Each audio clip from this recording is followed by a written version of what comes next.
सारे समय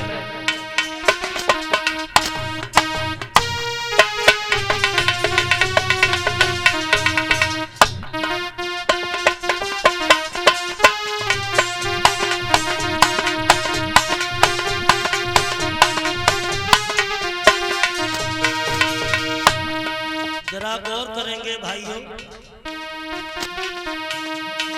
अरे दमयंती बन बन में डोली और तेली के घर गई जाए खरी कोलू में पे रनिया तेली के घर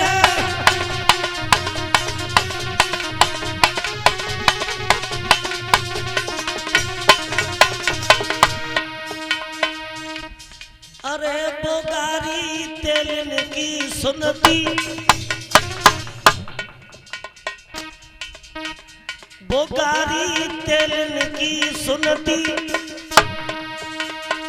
अपन धर्म के कारण दुखिया बन बन में फिरती बोगारी तेलन की सुनती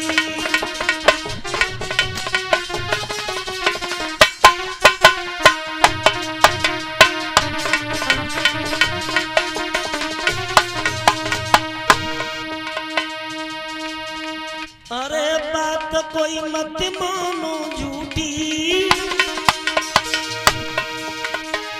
बेईमानी है बलवान हार को निगल गई खूंटी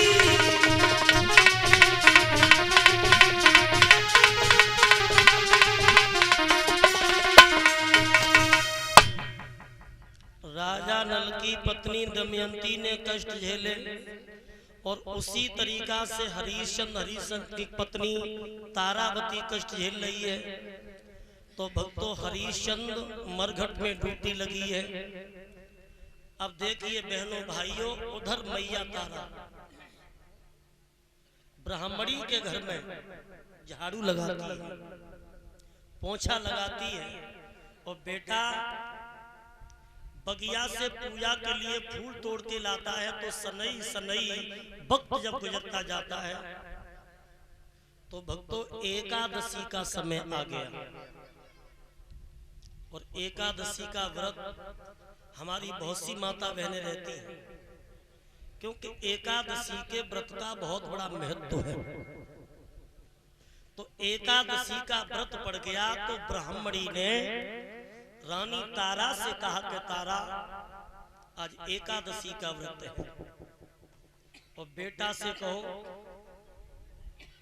कि वो बगिया में चला जाए और पूजा के लिए फूल तोड़ के लाए। तो बेटा रोहितास को बुला करके मैया तारा ने छपरिया दी है और छपरिया दे करके कहा कि बेटा आप चले जाओ और बगिया से फूल तोड़ के लाओ। बेटा को उधर छपरिया दी, उधर विश्वामित्र को मालूम पड़ गया कि रोहितास बाग में जा रहा है। तो विश्वामित्र ने कमंडल से जल लिया।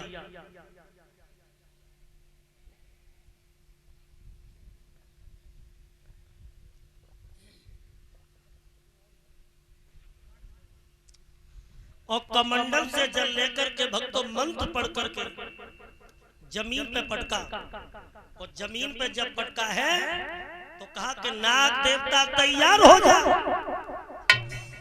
नाग देवता को प्रकट किया और कहा कि आप जाओ बाग में छिप जाओ, एक बच्चा आ रहा है और वो बच्चा जिंदा लौट के नहीं जाए, क्योंकि हरिश्चंद्र की कठिन परीक्षा है। और बेटा बाग में पहुंचा है, फूल तोड़ता जाता है, छपरिया में रखता जाता है और आगे बढ़ता जाता है, लेकिन वो नाग रोस में छिप करके बैठा था। क्या पता था बेटा को कि मेरा अंतिम समय है। एक फूल पे जन हाथ डालो और उसी रोस में वो नाग छिप करके बैठा था। सो बेटा को उंगली में डस लो और डसते ही डसते मुंह से झाग छूट गया। रोहितास चिल्ला मैया मुझे बचाओ। और मैया मैया कह के बेटा ने उसी बाग में गिर जाता है और अपने प्राणों को छोड़ दिया। और इधर मेरी माताओं, कपटी विश्वामित्र ने आवाज लगा दी काशी में, अरे खायो बेटा कारे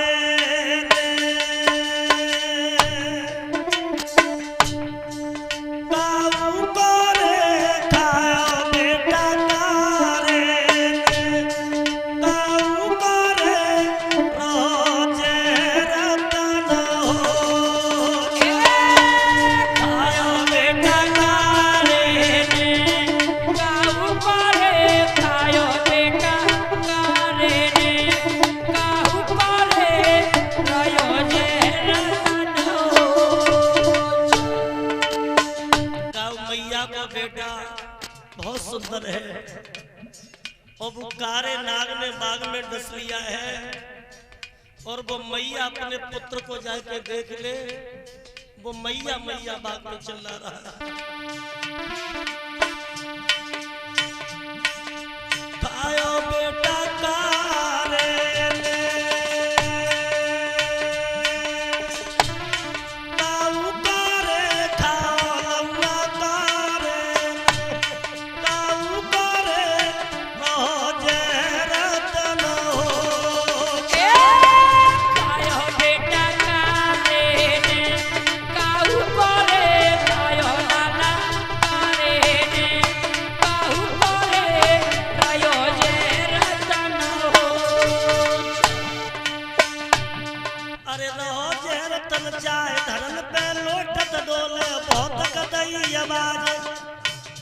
कुमर में मुकते हो बोले,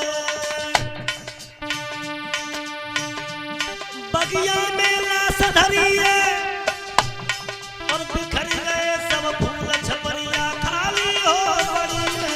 अरे खायो बेटा कारे ने काहू करे, खायो आला कारे ने काहू करे, खायो जहरा ना हो। काऊ मैया को सुंदर बेटा था, वो बगिया में गौ है, मैं काले नाग ने डसलो, वो मैया अपने पुत्र की लाश को देखे, अब वो नहीं बचेगा। सो माताओं, काऊ को बेटा न गौ, रानी तारा का ही पुत्र गया। सो तारा एकदम घबरा गई।